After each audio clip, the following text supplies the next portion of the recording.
ఓం అజ్ఞానతిమిరాంధస్య జ్ఞానాంజనశలాకయా చక్షురున్మిళితం येन తస్మై శ్రీగురవే నమః. శ్రీచైతన్యమనోభీష్టం స్థాపితం येन భూతలే స్వయం రూపः కదా మహ్యం దదాతి స్వపదాంతికం. వైరాగ్యవిద్యా నిజభక్తియోగా శిక్షార్థమేకः పురుషः పురాణः శ్రీకృష్ణచైతన్యశరీరధారీ కృపాముదీర్యస్తం అహం ప్రపద్యే. నమో విష్ణుపాదాయ గౌరప్రేస్థాయ భూతలే శ్రీమతే భక్తిప్రపన్నతీర్థగోస్వామి నామినే. శ్రీరూపానగసారస్వత శ్రీధర నగట సన్నిహితం త్వాం నవద్వీపధామ సేవానిష్టం దివ్యసద్గుణాన్ భూషితం. పతితానాం విమోచనాయ కృష్ణనామామృతప్రదాయకం వందే తం భక్తిప్రపన్నతీర్థం శ్రీగౌరకృష్ణ ప్రేమప్రదం. జయ శ్రీకృష్ణ చైతన్య ప్రభు నిత్యానంద శ్రీ అద్వైత గదాధర శ్రీవాసతి గౌరభక్తవృంద. హరే కృష్ణ కృష్ణ కృష్ణ హరే హరే, హరే రామ రామ రామ హరే హరే. నిన్న మనం ప్రకటనల ద్వారా మనం అంతా కూడా ఎలా మోసపోతున్నాం? 99% ప్రతి ప్రకటనలోని ఒక మోసం లేకుండా లేదు.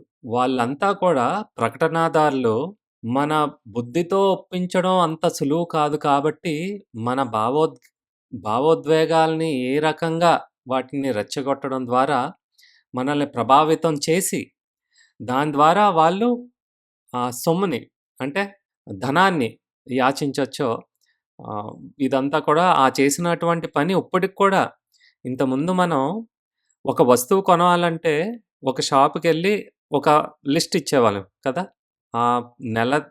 ప్రతి నెల కూడా మనకి రేషన్ కావాలంటే ఇంటిలో రాసేవారు. అంటే వాళ్ళకి ఏం కావాలో అదే. దానికి ఫ్రీగా ఒకదానికి ఇంకోటి జోడించడమో, లేపోతే ఎక్కువ కొంటే డబ్బులు తగ్గించడమో, అలాంటి లెక్కే లేదు. కాబట్టి ఏది కావాలంటే అది ఇస్తే అది పొట్లాలు కట్టి ఇచ్చేవారు. మరి ఈరోజు ఆ షాపింగ్ కాంప్లెక్స్‌లు ఎందుకు పెట్టారు? ఒకదానికని కొనటానికి వెళ్ళి ఇంకొక 2, 3 కొనేటట్టుగా ఆకర్షణీయంగా ఆ ప్రకటనలన్నీ కూడా ఉంచి, దాన్ని ముందుగానే రేటు పెంచి మళ్ళీ దాన్ని డిస్కౌంట్ కిందిచ్చి మనకేదో లాభం జరుగుతుందన్నట్టుగా మనల్ని మోసగించి అమ్మటం జరుగుతున్నది. ఒక షర్ట్ కొంటే 2 షర్టులు ఫ్రీ. అంటే 3 షర్టులు ఎంత ఖరీదో అది ఏసి, దాంట్లోని వాడు లాభం కూడా ఏసుకొని, దాన్ని ఇంకొంచెం పెంచి దాన్ని డిస్కౌంట్ ఇచ్చి, అయినా కూడా ఒక షర్ట్‌కి 2 షర్టులు ఫ్రీ అనగానే పరిగెత్తేస్తాం. అదే కొనుక్కుంటాం మనం. ఎందుకు వాడు నష్టానికి మనకి ఇచ్చేస్తాడు అనే ఒక్క విషయాన్ని కూడా మనం గమనించం కదా!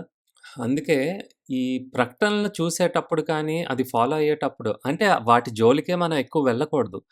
మన జీవితానికి ఆహ్, మన మన ఉండేదానికి, మనం సంపాదించేదానికి ఎంతవరకు మనకి ఉపయోగపడతదో అంతవరకే మనం తీసుకోవాలి. పక్కవాడో, ఎదురింటోడో ఈ గొప్ప వస్తువులనేవో కొనుక్కుంటున్నాడని మనకు అవసరం లేకపోయినా మనం తీసుకోకూడదు. అందుకే ఈ ప్రకటనదారులు ఆళ్ళ తెలివిని ఉపయోగించి మనకి అర్థం లేని కోరికలు. అలాంటి ఆలోచన కూడా ఉండదు. కానీ ఆ ప్రకటన చూసిన తర్వాత అది కూడా మన ఇంట్లో ఉంటే బావుంటది కదా! మన జీవితం బాగా సులువుగా ఉంటది కదా! మనకి కష్టం లేకుండా ఉంటాది కదా! అన్నట్టు చూపిస్తారు. అలాగే మన భయాల్ని కూడా ప్రకటన ద్వారా మన భయాల్ని ఇంకొంచెం లక్ష్యంగా పెట్టుకొని, లేదా మన ఆవేశాలని లక్ష్యంగా పెట్టుకొని, ఆ ప్రకటనని ఆ తీరులో రూపొందించడం మొదలుపెట్టారు కదా! ఎందుకంటే చూడండి హ్మ్. మన కోవిడ్ టైంలోనే ఏం జరిగింది? మనలో ఉన్నటువంటి భయాన్ని సొమ్ము చేసుకున్నారు కదా! ఆహ్, ఆహ్, ఆ 2 సంవత్సరాలు కూడా 800% వరకు సొమ్ముని చేసుకున్నారు. ఒక్కొక్క మంచం కూడా ఎంత ఖరీదైనది. మళ్ళా అది తీసుకోవడమే కాదు, దానికి లంచాలివ్వడం. కేవలం ఒక అపోలో హాస్పిటల్ మాత్రమే ఒకే ఒక్క క్వార్టర్‌లోని 6,000కు పైగా కోట్లని సంపాదించింది. చూడండి 6,000,00,00,000 6,800,00,00,000 దాకా సంపాదించింది. మరి అన్ని హాస్పిటల్‌లు కలిపితే కొన్ని లక్షల కోట్లు సంపాదించింది. కానీ ఆ కోవిడ్ వ్యాక్సినేషన్ తీసుకున్న తర్వాత ఎన్ని ఇబ్బందులు మనం ఈ రోజునాడు మనం అనుభవిస్తున్నాం. ఎవరు బాధ్యతలు? హ్మ్. మరి మనం తీసుకోకుండా ఉండాలంటే నమ్మించారు. అది తీసుకుంటే మీకు ప్రమాదం జరగదని. అది తీసుకున్న వాళ్ళు కూడా చనిపోయారు. ఎక్కువ మంది చనిపోయింది భయంతో చనిపోయారు. ఎందుకు? వార్తలంతా కూడా ఎవడు వార్తల వాళ్ళు కూడా ఎక్కువ సొమ్ముని చేసుకున్నారు. ఎక్కువ వ్యూస్ కదా! అప్పుడు పని పాట లేదు. ఈ భయాన్ని ఉపయోగించుకొని ఆ ప్రకటనలని, వార్తల్ని కూడా రూపొందించడం జరిగింది.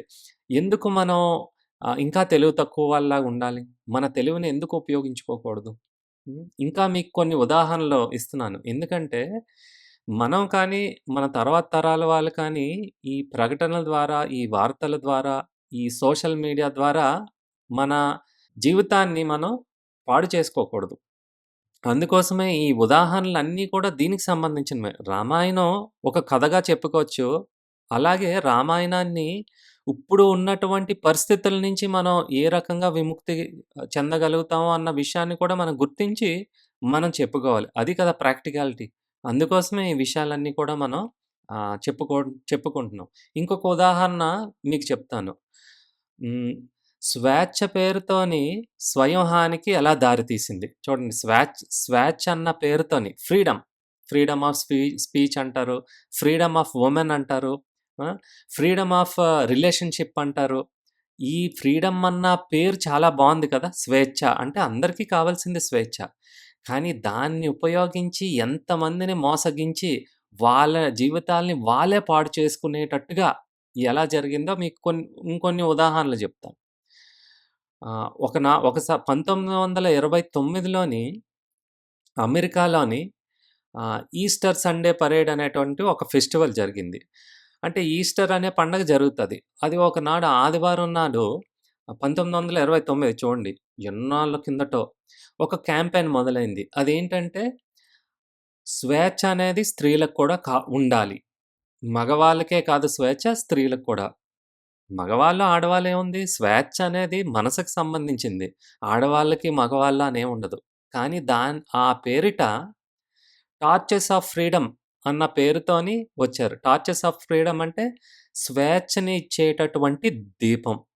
అంతే కదా! టార్చ్ అంటే దీపం. ఫ్రీడమ్ అంటే స్వేచ్ఛ. స్వేచ్ఛని కలిగించేటటువంటి దీపం. ఏంటది? సిగరెట్. ఆ! సిగరెట్టు అప్పటికి ఆడవాళ్ళు వెలిగించాలనేటువంటి ఆలోచన లేదు.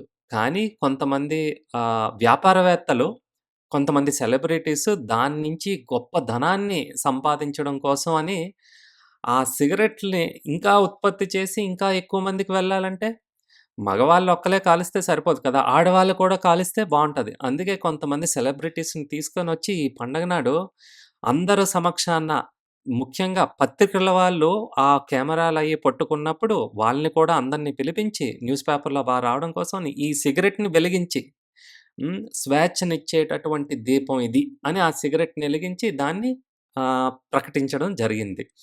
అది జరిగిన తర్వాత ప్రతి సిగరెట్ పెట్టె మీద ఇదే క్యాప్షన్ 'టార్చెస్ ఆఫ్ ఫ్రీడమ్' మీకు స్వేచ్ఛనిచ్చేటటువంటి దీపం అని.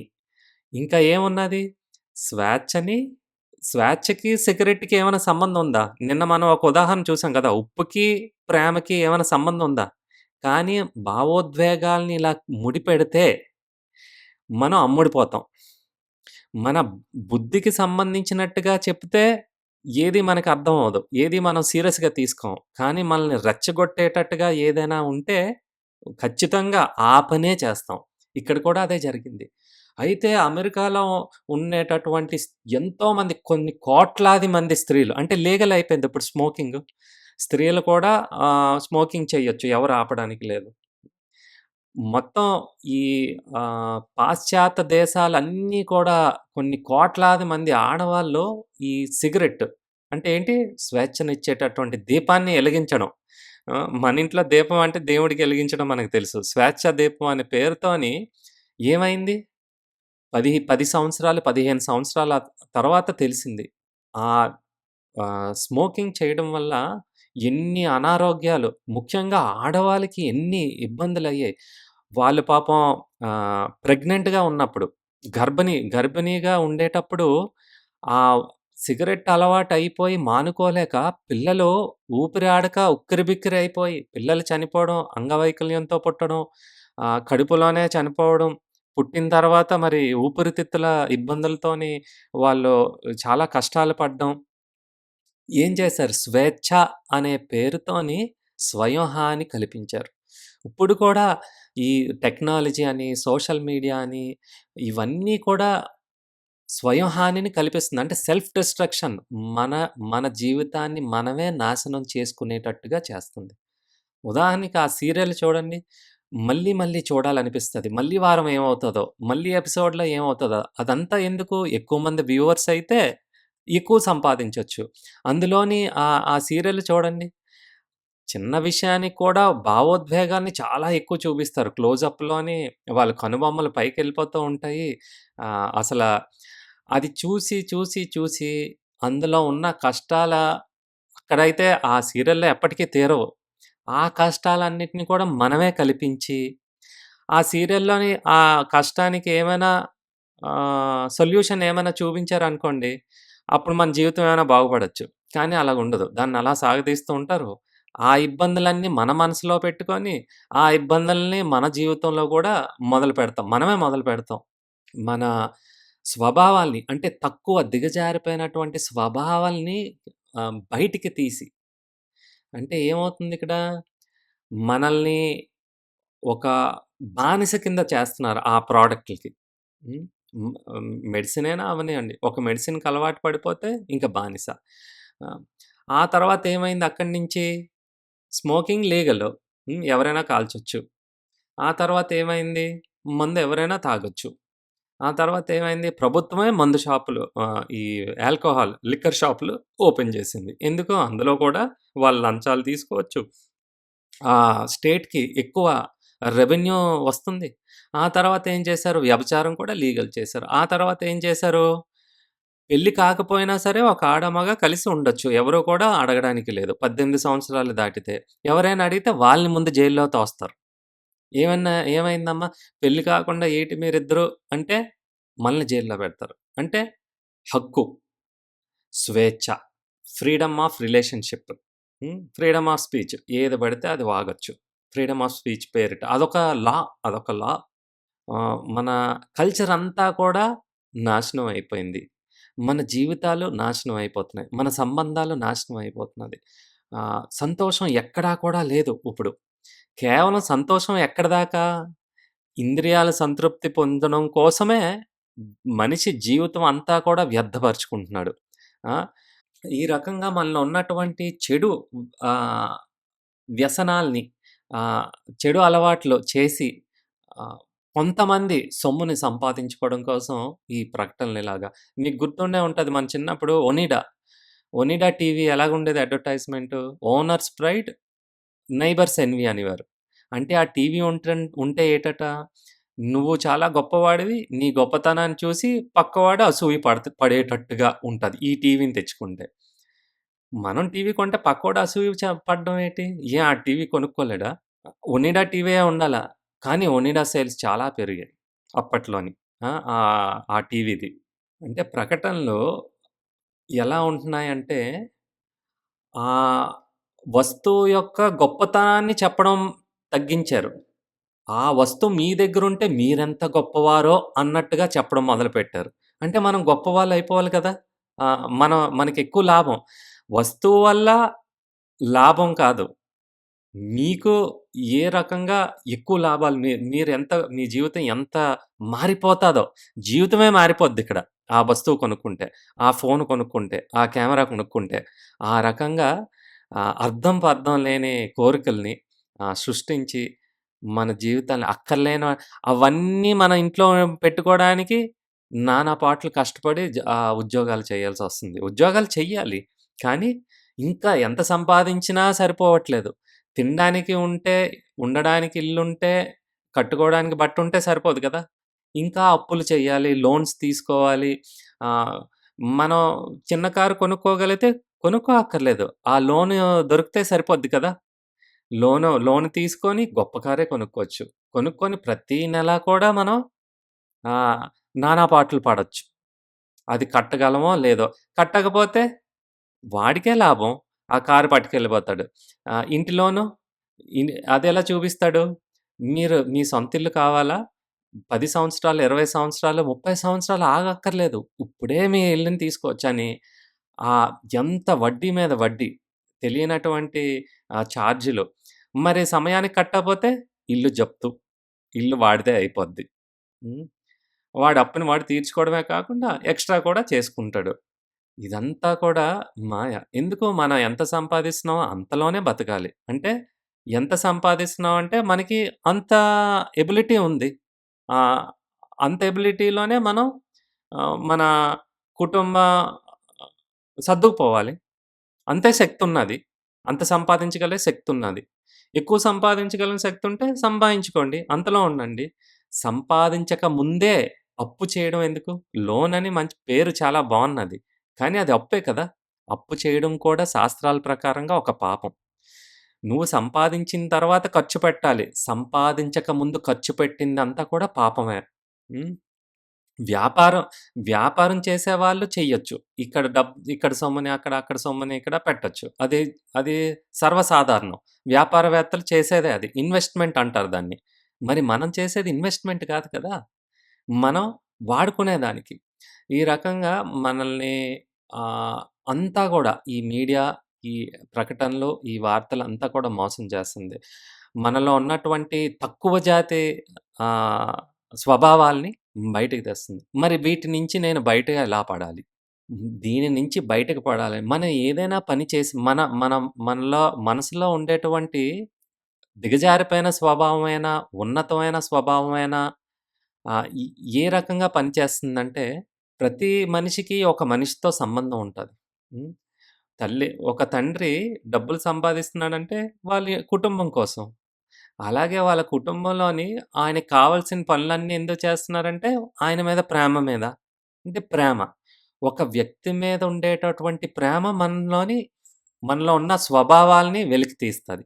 ఉన్నతమైనదా అది ఉన్నతమైనటువంటి వ్యక్తితో మన సంబంధం ఏర్పడితే, మంచి స్వభావాలన్నీ కూడా మన మనసు నుంచి బయటికి బయటికి వస్తాయి.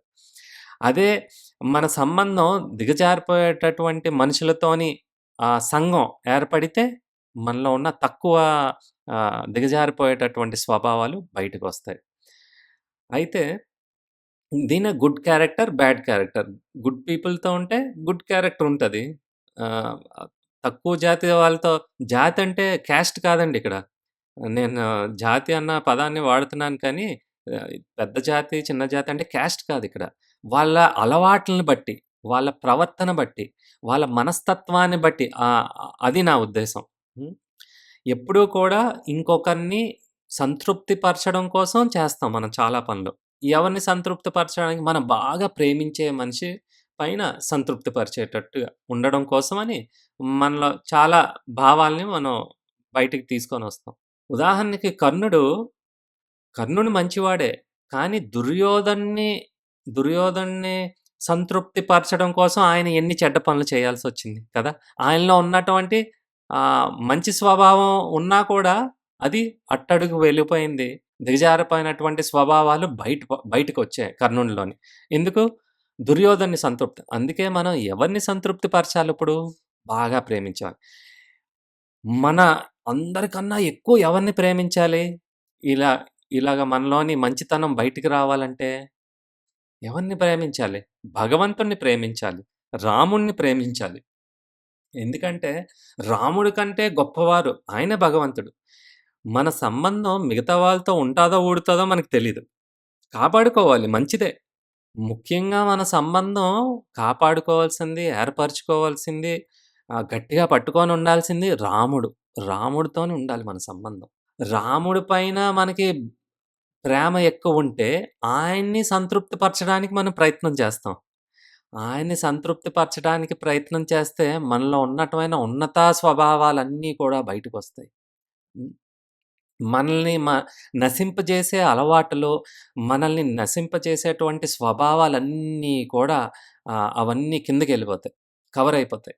అందుకే మన కమిట్మెంటు రాముడితోనుండాలి. మన ప్రేమ రాముడితోనుండాలి. రాముడితో ఉంటే సరిపోద్దా? మిగతా వాళ్ళతో అక్కర్లేదంటే? సరిపోతది. రాముడిని ప్రేమిస్తే చాలు. కృష్ణుడిని ప్రేమిస్తే చాలు. భగవంతుడిని ప్రేమిస్తే చాలు. ఎలాగా? ఆధ్యాత్మికానికి వెళ్ళినట్టయితే భగవంతుడు ప్రతి ఒక్క మనిషిలోని పరమాత్ముడి కిందున్నారు కదా! ఇప్పుడు భగవంతుడిని ఎప్పుడూ ప్రేమించడం ద్వారా వాడు మనసు శుద్ధవుతది. వాడు ప్రతి విషయాన్ని కూడా ఉన్నతంగా చూస్తాడు. అంటే ఇప్పుడు ఏ రకంగా చూస్తాడు? అదే నా రాముడు ప్రతి ఒక్కళ్ళ హృదయంలో పరమాత్ముడి కిందున్నారు. కాబట్టి వాళ్ళని కూడా అలాగే నేను ప్రేమిస్తాను. వాళ్ళలో రాముడున్నాడు కాబట్టి వాళ్ళని కూడా ప్రేమిస్తాను. అంటే రాముడిని ప్రేమిస్తే బాగా చాలు. అందరిని కూడా ప్రేమిస్తాం. మరి ప్రపంచంలోని, లోకంలో ఉన్న వాళ్ళందరిని ప్రేమించగలుగుతామా? సాధ్యం కాదు. ఎందుకు? మన కెపాసిటీ ఎంత? మనం అణువులమి. అణువులంటే చాలా సూక్ష్మంగా ఉంటాం. మీకింతకు ముందు చెప్పాను కదా! మన ఆత్మ దాని యొక్క పరిమాణం ఎంత? ఈ వెంట్రుకని 10,000 కింద విభజిస్తే ఒక భాగం అంత చిన్నది. ఆయన అనంతుడు. అనంతుడిని ప్రేమిస్తే అందరిని ప్రేమించినట్టే. అనంతుడిని ప్రేమిస్తే దాని నుంచి వచ్చినటువంటి లాభం కూడా అనంతంగా ఉంటది. అందరిని ప్రేమించలేకపోవచ్చు. కనీసం మన, మన కుటుంబం వాళ్ళని ప్రేమించడం నేర్చుకోండి. కనీసం మన స్నేహితులు, మన చుట్టూ ఉండేవారు వాళ్ళని సరిగా ప్రేమించడం నేర్చుకోండి. ఆ! అంతే కాకుండా అందరిని ఒకరిని ఒకరు సహకరించుకునేటట్టుగా మన జీవితాల్ని మలుచుకోవాలి. అది ఎప్పుడవుతుంది? మనలో ఉన్న తక్కువ వాసనలు అంటే తక్కువ స్వభావాలు నియంత్రించ నియంత్రించాలంటే భగవంతుడిని ప్రేమించాలి. మన మనసులో ఉన్నటువంటి గొప్ప స్వభావాలు బయటికి రావాలంటే భగవంతుడిని ప్రేమించాలి. ఆధ్యాత్మిక శక్తి మనలో కూడా ఉన్నది. ఆత్మలో ఉన్నది. కానీ ఈ ఆధ్యాత్మిక శక్తి నిద్రిస్తూ ఉన్నది. దాన్ని ప్రేరేపించాలి. ఏ ఎలా ప్రేరేపించాలి? భజన చెయ్యాలి. భక్తి మార్గాన్ని ఎంచుకోవాలి. ఆ హరినామాన్ని జపం చెయ్యాలి. ఆ రాముడి నామాన్ని జపం చెయ్యాలి. ఎందుకంటే భగవంతుడు అంతటా వ్యాపించి ఉన్నారు. ప్రతి వస్తువులో ఉన్నారు. ప్రతి ఒక్క మనిషిలోని ఉన్నారు భగవంతుడు. హ్మ్. ఆహ్, భగవంతుని ప్రేమిస్తే అన్నిటిని, అంతటిని ప్రేమించినటువంటి ఫలితం మీకు దక్కుతది. ఒక్కొక్క మనిషిని ప్రేమించాలంటే ఎక్కడ కుదురుతది? మన శక్తిలో లేదది. భగవంతుడు కుదురుతది. అందరిలోనే ఉంటారు కాబట్టి. అయితే మంచి వాళ్ళతో ఉంటే మన మనశ్శుద్ధి అవుతది. భగవంతుడితో ఉంటే ఆత్మే శుద్ధవుతది. హ్మ్. ఆత్మశుద్ధి చాలా ముఖ్యమైనది. ఆత్మశుద్ధి అవుతే భగవంతుడిని చూడగలిగేటటువంటి అవకాశం ఉంటది. ఆత్మశుద్ధి అవుతే ఈ భౌతిక లోకాన్నించి విముక్తి కలుగుతది. ఆత్మశుద్ధి అవుతే ఆ భగవంతుడికి స్వయంగా సేవ చేసుకునేటటువంటి గొప్ప అవకాశం దొరుకుతది.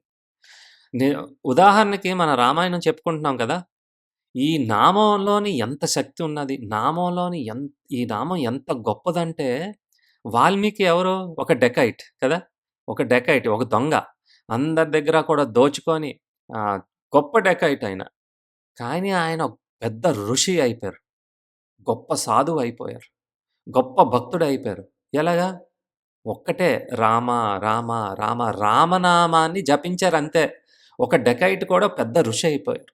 మరి ఆ వాల్మీకి గారు రాయటం వల్ల కదా ఈరోజు రాముడేంటి, రాముడి గుణాలేంటి, ఒక మనిషి ఆహ్, ఏ రకంగా వాడి జీవితాన్ని సార్థకం చేసుకోవాలి, ఈ విషయాలన్నీ ఎలా తెలిసాయి మనకి?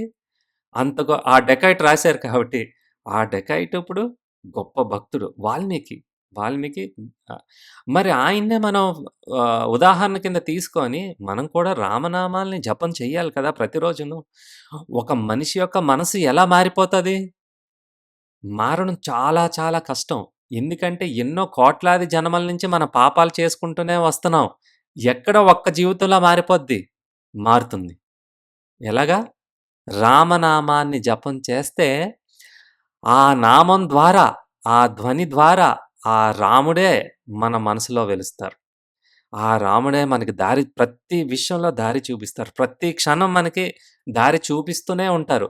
ఎంతవరకు చూపిస్తారు? స్వయంగా మీరు ఆయన పాదాలు చేరుకునే వరకు ఆయనే కంప్లీట్‌గా ఆ బాధ్యతని భగవంతుడే బాధ్యతని తీసుకుంటారు. భక్తి కేవలం భగవంతుడితోని సంబంధం పెంచుకోవడమే కాదు. చాలామందంటారు. ఇంకో రకమైన మూర్ఖులుంటారు. నాకు భగవంతుడు తప్పించి నాకెవ్వరు అక్కర్లేదు. భగవంతుడితో సంబంధం తప్పించి మిగతా ఈ లోకంతో నాకు సంబంధం లేదు. మిగతా మా ఇంట్లో వాళ్ళతో నాకు సంబంధం లేదు. నా స్నేహితులతోని ఎవరితోని నాకు సంబంధం లేదు. భగవంతుడు, నేను అంతే. అది కూడా సరైనటువంటి అవగాహన లేకపోవడం.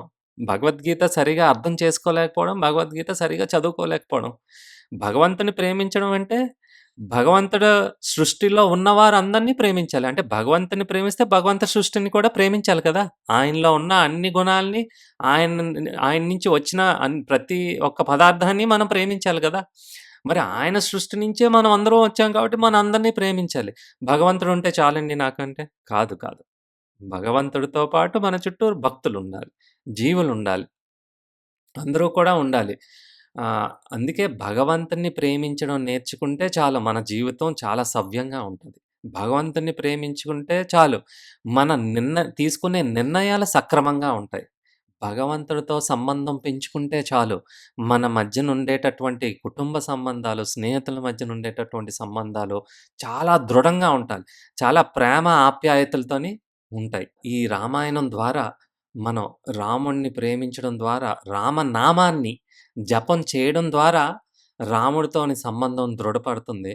తద్వారా మన జీవితంలో ఉన్నటువంటి అన్ని సంబంధాలు కూడా అంతేకాదు మన మనస్సు మన ఆత్మ శుద్ధి కలుగుతది. ఆ ఆత్మలో ఉండేటటువంటి స్వభావాలు మాత్రమే శుద్ధితో ఉంటది. ఆహ్, ఇంద్రియాల ద్వారా వచ్చినటువంటి స్వభావాలు చాలా తుచ్చమైనవి. మనస్సు నుంచి వచ్చినటువంటి ఆలోచనలు కానీ, స్వభావాలు కానీ అవి భౌతికమైనవి. కేవలం ఆత్మ నుంచి వచ్చినటువంటి స్వభావం మాత్రమే ఆధ్యాత్మికమైనది. అన్నిటికన్నా శ్రేష్టమైనది, ఉన్నతమైనది. మరి అది కావాలనుకుంటున్నారా? ఆ ఆనందం ఆత్మకు కావాల్సిందా? నిజమైన ఆనందం కావాలనుకుంటున్నారా?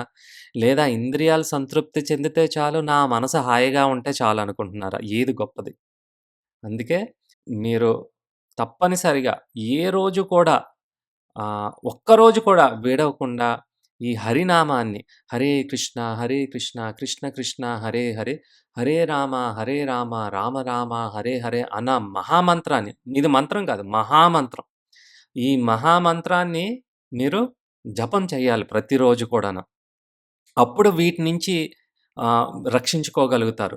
ఈ బాహ్యంగా ఉండేటటువంటి వాతావరణం నుంచి మీరు రక్షించుకోగలుగుతారు. మీ మనసులో ఉండేటటువంటి రాముడిని దర్శనం చేసుకోగలుగుతారు.